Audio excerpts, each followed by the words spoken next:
I'm Bella Poppaduk, your neighborhood reporter in Lacy, Lakeview.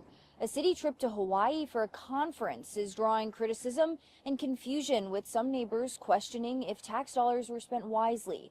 However, local leaders say the trip was essential for learning more about a proposed data center in our community. Really, the purpose of the trip was to learn more about data centers and what goes in them, the operation, and things like that. Lacy Lakeview City Manager Calvin Hottie went to the Pacific Telecommunications Council, or PTC, conference last month, joining Infokey, the company behind the data center planned in our community. While there, the city had a signing ceremony for a public-private sponsorship related to the project, but the project itself has not been given final approval. What was actually signed is the same non-binding MOU that the council has already approved, and it was just more of a formal signing. Some neighbors are criticizing the city for spending taxpayer dollars on a trip they believe was unnecessary. I think all of us were we weren't surprised by it, but it was definitely, taking taxpayer money to go take this lavish trip to Hawaii to say that this whole agreement was finalized,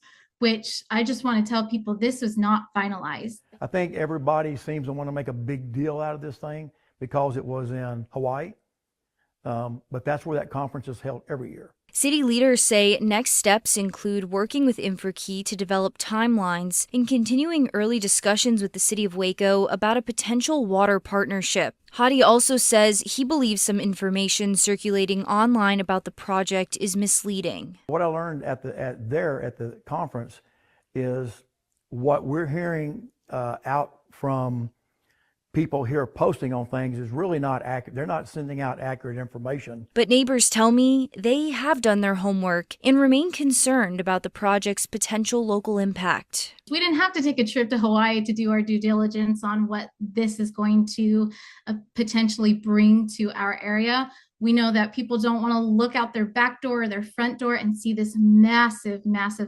industrial building. The city and Infokey plan to hold town hall meetings in coming months as more details about the project become available. Last week, I filed an open records request for the trip's expenses, but as of Tuesday afternoon, I have not heard back from the city secretary. In Lacy Lakeview, I'm your neighborhood reporter, Bella Poppaduk.